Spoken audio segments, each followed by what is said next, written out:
Before the story begins, don't forget to like, comment, and subscribe for more gripping sci-fi tales where humans do the impossible, survive the unthinkable, and occasionally, make friends with the monsters everyone else fears.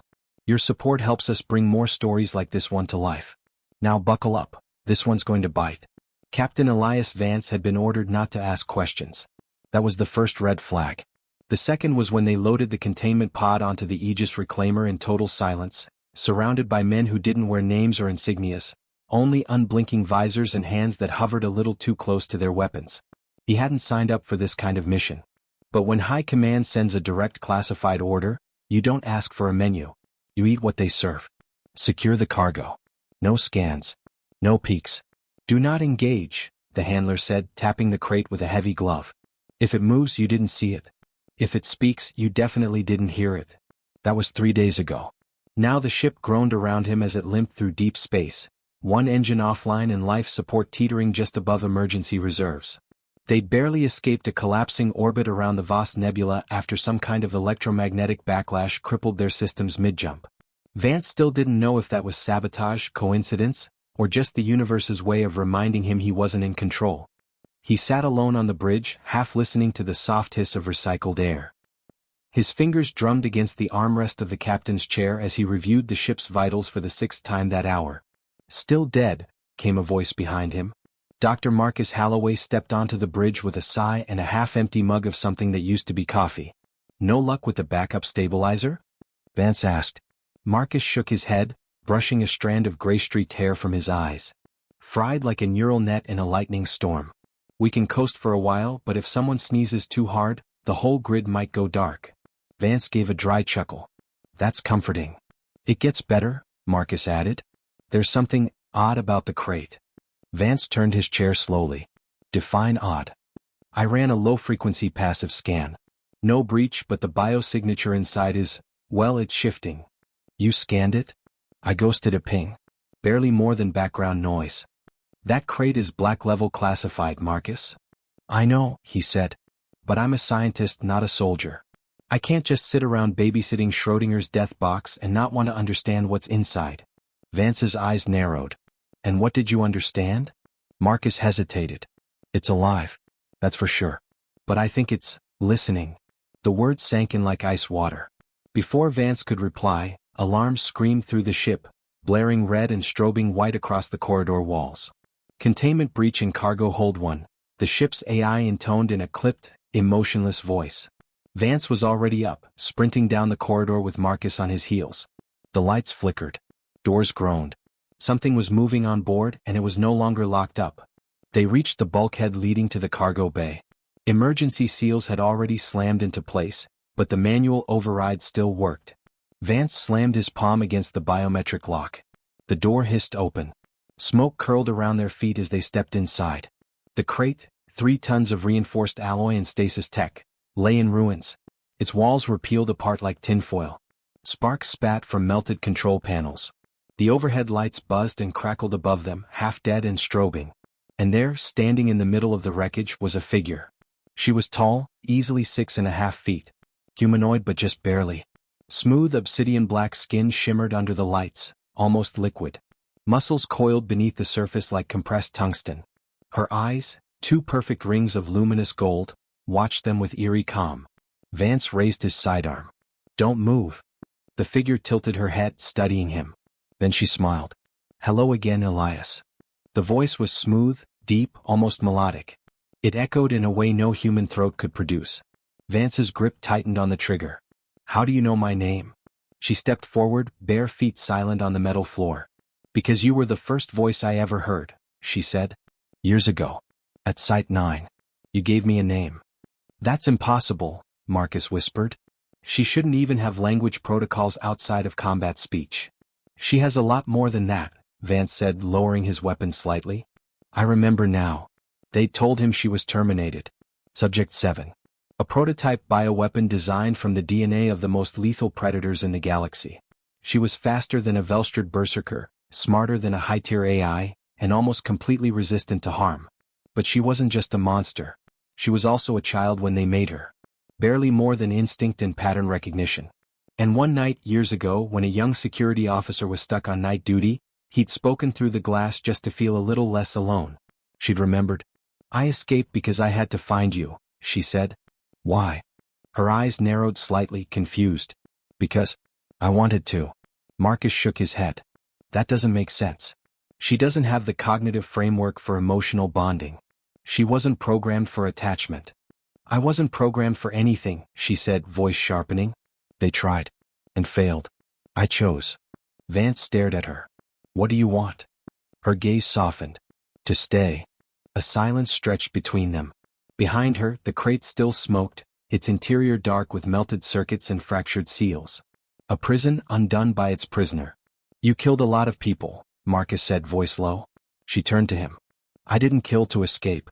I killed to survive. They sent people with fire and fear. I only used what they gave me." Vance lowered his weapon fully. "You broke containment. That'll flag every military AI from here to Earth." "I know," she said. "They'll come. They'll try to erase me again."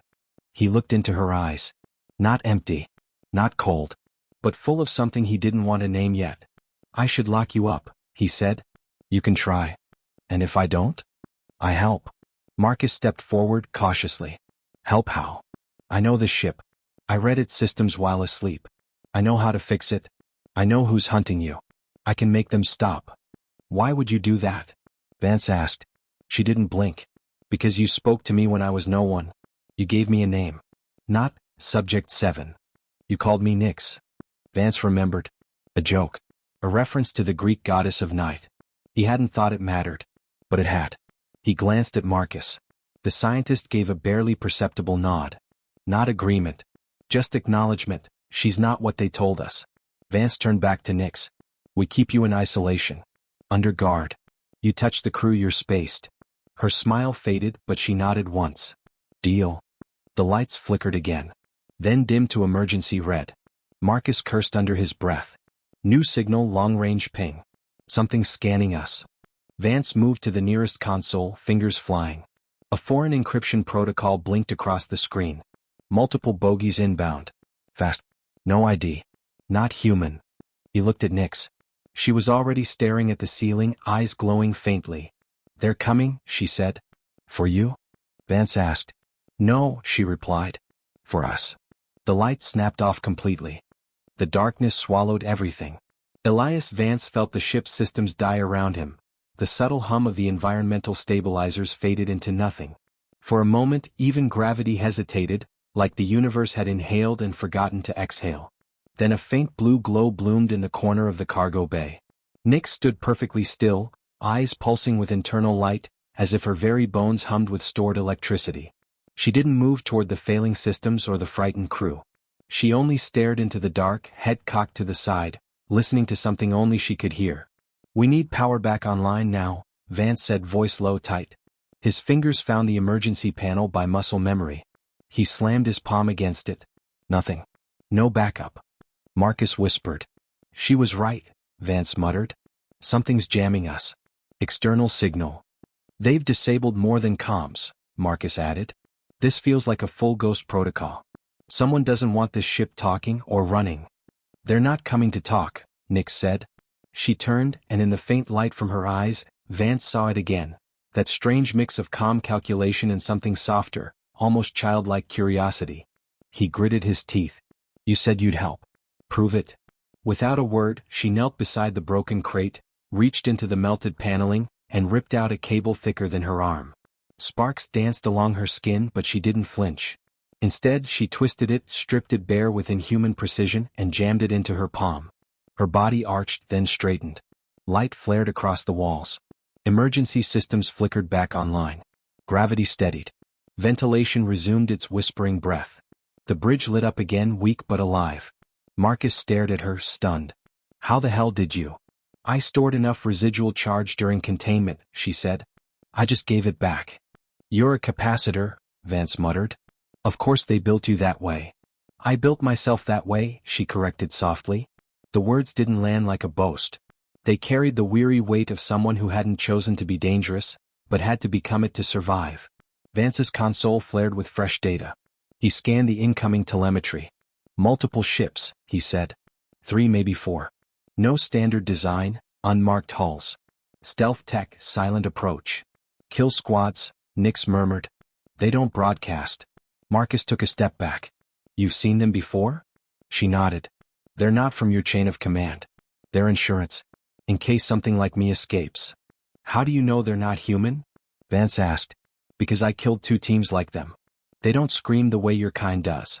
Vance's stomach turned. He hated how calm she was, how quiet the words came, devoid of malice, of pride. Just facts. He turned to Marcus. Evac protocols? Disabled with the rest of comms. We can't call for help or jump without the NAV core online. If they dock, we're sitting ducks. They won't dock, Nix said. They'll breach and sweep. Then we hold the corridors, Vance said. We fall back, arm up, contain? No, she interrupted. You won't survive a direct encounter. Not without me. And what exactly do you expect us to do? Marcus snapped. Hand you a weapon and beg? Nix walked past them toward the main corridor, slow and purposeful. No weapons. Just don't shoot me in the back. Vance hesitated. You're not under orders here. You're making your own choices. I am. Then why help us? She paused, turned her golden gaze on him. Because when I was in the dark, locked away, I listened to you. You talked to me like I was real. Not code. Not threat. That was years ago. And I never forgot. A silence followed her out of the room. Vance looked at Marcus, who opened his mouth, then closed it. The scientist finally said, She's not the same creature they created. You see that, right? I don't know what she is, Vance replied. But she's on our side. For now. The breach came 10 minutes later. Silent ships don't knock. They simply punch a hole in your hull and step through like they own the place. Nix was already there. Vance saw the first enemy as he rounded the upper catwalk. A tall, obsidian-armored figure, visor black as pitch, rifle smooth and alien. It didn't move like a soldier. It glided. Nix moved faster. She came down from the ceiling, a shadow wrapped in muscle, and hit the intruder like a meteor. The impact shattered the walkway. Metal screamed. The soldier didn't. She crushed his weapon first, then his arm. Then she turned and used the body as a shield as 2 more came through the breach. Gunfire lit the corridor, silent rounds that made no noise but punched holes through steel. Nix danced between them, fluid, efficient, terrifying. Vance couldn't look away. She didn't kill like a machine. She moved like someone who hated every second of it. Like someone trying to end the fight as quickly as possible to avoid more blood. 3 bodies later, the corridor fell quiet again. She stood in the wreckage, breathing hard. For the first time, Vance noticed she bled, not red but silver, thick and glowing faintly. Are you injured? He asked. She looked at the wound in her side. Pain is irrelevant. But you feel it? I do now. Marcus stepped out, face pale. We have wounded. Civilian tech crew, 2 dead, 1 critical. Nix didn't react. She only turned and walked silently toward the medical bay. Vance followed. Where are you going? She stopped at the doorway, her shoulders tense. To learn. Inside, the wounded lay in a panic, medbots offline. A young woman pressed a towel to a technician's gut, her hands shaking. Nix approached, slow and careful. I can help, she said. The crew flinched back. She's not going to hurt you, Vance said, voice firm. Nix knelt beside the wounded man, studied the bleeding, then reached out and pressed her palm to his side. Her skin shifted. Needles extended, tiny, controlled, surgical. Marcus's eyes widened. Nanofilament regeneration. She didn't speak. She worked. In minutes, the bleeding slowed. The man slipped into unconsciousness, stable. Nix stood, arms covered in bioluminescent residue. He'll live, she said. The crew didn't speak. They simply stared. Later, back on the bridge, Marcus sat with his hands in his lap, watching the ship's monitors cycle through repair routines. She doesn't understand what she's becoming, he said. I think that scares her more than it scares us. Vance leaned on the console. She shouldn't be able to choose. To feel. But she does. She wasn't built with empathy. Marcus nodded. But she's learning it anyway. The AI pinged. A fresh alert. Enemy ships withdrawing. No sign of pursuit. She saved us, Vance said. She didn't have to. Marcus looked over. Maybe she's starting to believe in what you gave her. I didn't give her anything. You gave her a name. Vance didn't respond. He left the bridge and walked the dim corridors until he found her. She sat cross-legged in the engine room, the glow of backup systems flickering across her skin. She was watching the diagnostics, motionless. "You're hurt," he said. She glanced down at the wound again. "It'll close. You didn't have to save them. I didn't do it for them." Vance leaned against the wall. "Then why?" "I don't know." Her voice dropped, softer than he'd heard it before. "When that man screamed, something inside me reacted. I didn't like it. I wanted it to stop. That's empathy." She tilted her head. "It's loud. I thought it would feel cleaner. But it doesn't. It never does." She looked at him. "Is this what being human feels like?" "Sometimes." Pause. "Will it stop?" she asked. "Not if you're lucky." She looked away, then back. "When I was locked in that crate, I dreamt." Vance raised a brow. "Dreamt?" "I saw stars. And your voice, telling me I wasn't a mistake." He stared at her, heart tight in his chest. "I never said that. But I wanted it to be true," she whispered. He walked closer, sat beside her. "So did I." The ship hummed quietly, alive again. Outside, the stars waited. Inside, the deadliest predator in the galaxy sat quietly beside a man who once called her a goddess of the night. She didn't know it yet, but this was the moment it all changed. The fear hadn't left. The mission wasn't over. But something new had entered the equation. Choice. And that would be the one thing the universe couldn't prepare for. Not from something like her. Not from someone who'd started dreaming. The calm lasted all of 6 hours. That was all the universe gave them.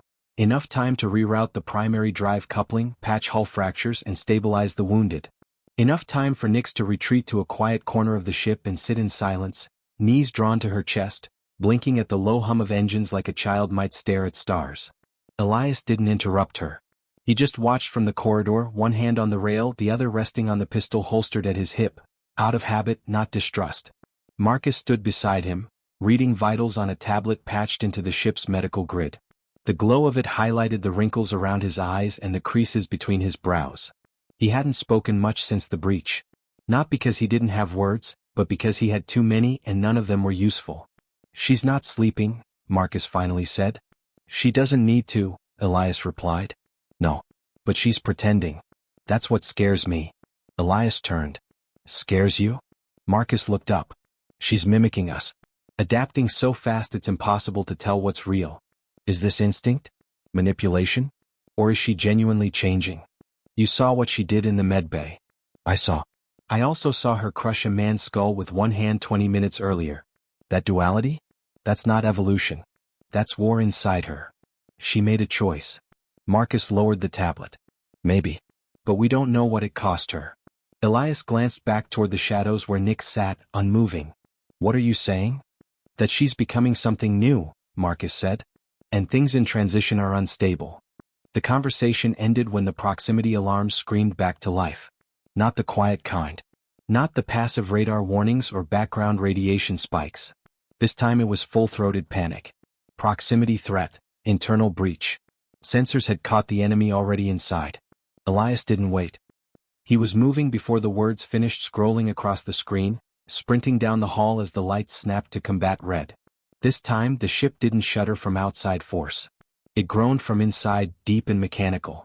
Systems fell offline, flickering out like dying fireflies. It was deliberate, targeted, surgical. They weren't here to kill the crew. They were here for her. He found Nyx standing in the central corridor, eyes burning brighter than before, body low, tensed. Her skin had shifted, becoming armor. Subdermal plating pushed through like scales, the color darkening to a metallic indigo. Her fingers elongated, ending in gleaming edges. She didn't look at him. "They're different," she said. "How many?" "Too many." He drew his weapon anyway. Behind them, Marcus arrived, panting, holding a shock rifle with shaking hands. Then the wall exploded inward. The boarding crew didn't wear armor this time. They were armor, bipedal drones built to kill. All matte black plating, faceless helms, triple-barreled arms humming with static. One raised its weapon. Elias fired first. A shot to the head, useless. Nyx moved. She didn't run, she vanished. One moment she stood beside him. The next she was inside the storm, tearing metal apart with hands that moved faster than thought. Her scream cut through the chaos. Not pain, not rage, but something Elias hadn't heard from her before. Desperation. They came at her from all sides. Blades met steel. Sparks erupted across the corridor as Nyx slammed a drone into the ceiling, then twisted mid-air and drove her knee through another's chest. A third shot her in the side. She staggered. Elias moved toward her. A fourth drone broke ranks and came straight at Marcus. He raised the shock rifle and fired once, a wild, panicked arc that missed. The drone raised its weapon. Elias turned too late. Then Nyx was between them. She hit the drone like a comet. Both crashed into the bulkhead in a mess of limbs and fractured plating. She drove her elbow through the machine's eye socket and tore out its core. When she turned back to Marcus, something new flickered in her expression. Not just focus. Fear. "Are you injured?" she asked, voice raw. Marcus shook his head. "No. But..." Another drone fired. This time it struck true. The bolt hit Marcus square in the chest. He dropped without a sound. "No!" Elias shouted, scrambling to him. Nyx was already there, pressing her hand to the wound. But this time her skin didn't shift. Her nanites refused to deploy. Her energy reserves were gone. "I can't fix this," she whispered. Marcus opened his eyes. "Don't try." "You saved me," she said, trembling. He smiled weakly. "Told you? Unstable." Then he was still. The silence that followed was suffocating. Elias stood, fists clenched, staring at the broken man who had once warned them all of exactly this outcome. Nyx knelt beside him, head bowed, her breath coming in sharp, unnatural bursts. "Leave him," Elias said. "We have to go." She didn't move. "Nyx. Now." She looked up. Her eyes were wild, bright, wet, no longer gold but fractured with red veins. She was breaking and the pieces weren't fitting back together cleanly. "He was the first person to trust me. I know. I don't want this to be who I am." Elias offered his hand. "Then help me stop it." Slowly she rose. Together they moved toward the bridge where the last wave of drones waited. This time Elias didn't flinch when Nyx stepped in front of him. The battle was brutal. But something had changed. Nyx didn't fight like a weapon anymore. She fought like someone defending her family. And she didn't fight alone. Elias moved with her, covering blind spots, coordinating without words. Every shot he fired mattered. Every time she took a hit, he pulled her back. They weren't perfect, but they were enough. When the last drone fell, Nyx collapsed beside it, shaking. Elias knelt beside her. "You're bleeding again." She nodded. "Does it hurt?" "It hurts everywhere." "You still with me?" "I am now." They sat there, surrounded by ruined metal and silence. After a while Nyx spoke. "I don't know how to feel this. The grief. The guilt." "It means you're becoming real," Elias said. She looked at him. "I don't know how to be real without breaking." "Then break." She blinked. "Break. Fall apart. Cry. Scream. Whatever it takes. I'll be here when you put yourself back together." Her voice cracked. "Why?" "Because you stayed." She leaned her head against his shoulder, trembling. "I don't want to kill anymore." "Then don't." "But I'm good at it." "That doesn't mean it's who you are." She was quiet for a long time.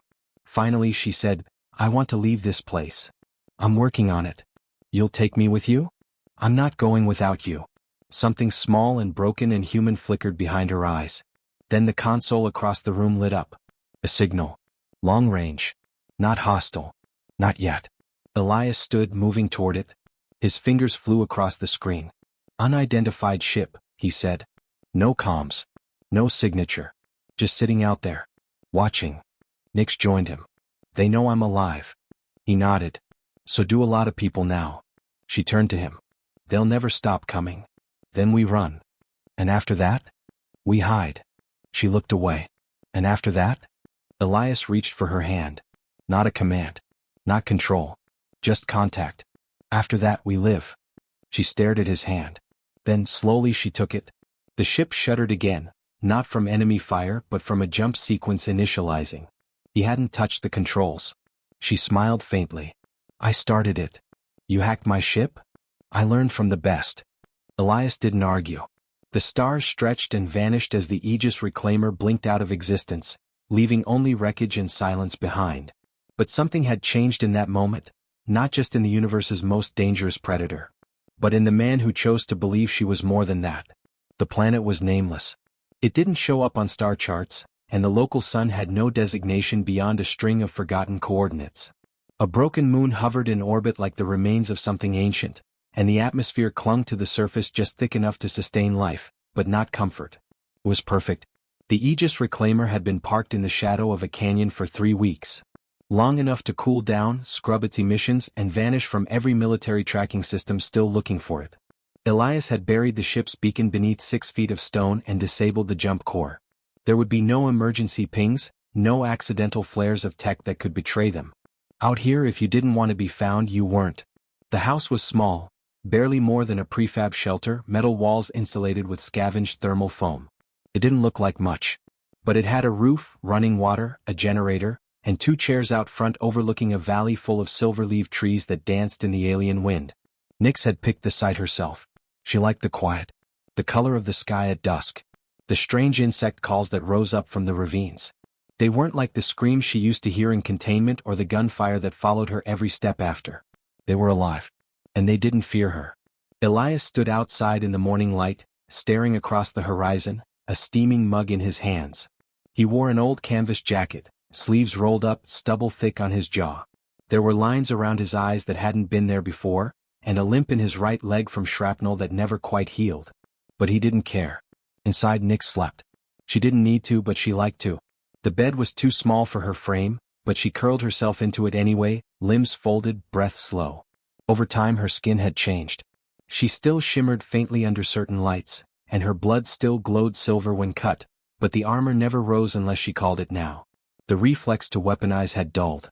She looked softer, but not weaker. She had learned how to walk slowly, to touch things gently, to feel a heartbeat and not immediately calculate where to stop it. When Elias came inside, she was already awake, watching him with those luminous eyes that had once terrified trained soldiers. Now they only watched him. Not with hunger, but with something startlingly close to peace. Didn't mean to sleep in, she said, stretching. He smiled. You earned it. Nightmares again? No. Not this time. He poured her a mug of that strange bitter brew he'd taught her to enjoy. She sipped it slowly, hands wrapped around the cup like it was precious. How's your shoulder? He asked. Still sore. But better. You keep tweaking your joints when you chop wood like a hammer. I like the sound it makes when I split the logs. Yeah, but I don't like patching your muscle fibers afterward. I heal. I worry. Her lips curled slightly. That's your weakness. I know. Outside the wind picked up. Something whistled low and distant, wind across carved stone, or maybe something alive moving through the canyon. Nyx stilled. Elias noticed immediately. What is it? She set the mug down. He followed her gaze to the far ridge, where a shimmer in the air broke the horizon's natural curve. It bent the light unnaturally. Too precise. Too still. Cloak ship. They were found. Elias stood slowly, already calculating the distance to the weapons locker. Well? No, she said. Let me. He hesitated. This could be different. We don't know who they are. I do. She stepped out into the daylight, wind catching her dark hair. Her bare feet moved soundlessly across the rocks. No armor, no weapons. Just Nyx, in simple clothes, walking out to face something that might have come to destroy her. Elias followed, slower, rifle slung over his back, safety off. The shimmer resolved into a sleek black craft that hovered a few feet off the ground, dust swirling beneath its hull. No insignias. No lights. Just silence. Then a door opened. A single figure stepped out. Human. Female. Short hair. Military-grade exosuit. A single badge on her shoulder. Earth Coalition Command. She didn't draw a weapon. Nyx didn't stop walking. Elias's pulse ticked upward. His finger hovered near the trigger. The woman spoke. You're hard to find. Nyx said nothing. You should be dead, the woman added. Nyx tilted her head. Everyone tells me that. Do you know how much damage you've caused? Do you? The woman hesitated. I'm not here to kill you. Elias narrowed his eyes. Then why are you here? I came to see if the stories were true. Which ones? That she chose not to kill the last time she had the chance. That she ran instead of fought. That she sleeps in a human bed, eats human food, and cares for someone who used to be her captor. Nyx's voice was quiet. Is that hard to believe? It's not what you were designed for. I wasn't designed. I was made. The woman looked at Elias. And you? I made a choice too, he said. You disobeyed direct orders. You disappeared with a blacklisted asset. You buried evidence. He nodded. And I'd do it again. Silence stretched between them. Then the woman stepped forward and set a small case on the ground. Inside is a new identity. Ship codes. Transit rights. You'll be ghosts but legal ones. So long as you stay hidden. Elias blinked. You're letting us go? "I'm not here under official command," she said. "No one sent me. But I've seen enough monsters pretending to be people. I wanted to see a person who used to be a monster." She looked at Nyx. "You're not what they said." Nyx didn't smile. But she nodded once. The woman turned, walked back to the ship, and disappeared inside. A moment later, the craft rose silently and vanished into the sky, leaving no trace behind but the dust she'd stirred. Elias exhaled slowly. Nyx picked up the case. They walked back to the house without a word. That night, under a violet sky and 3 shattered moons, they sat on the roof, watching the stars. Elias leaned back against the warm metal, eyes half closed. "You think they'll ever come again?" he asked. Nyx didn't answer right away. "Then, maybe.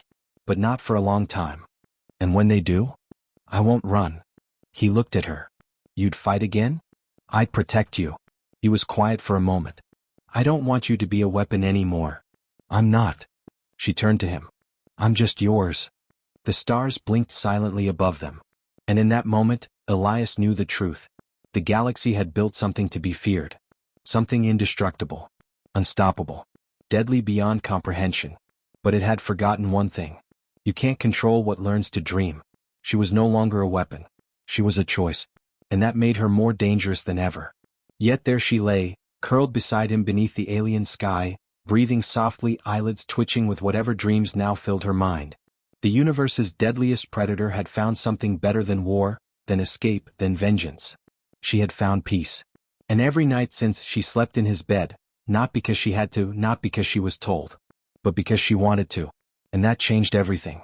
Forever.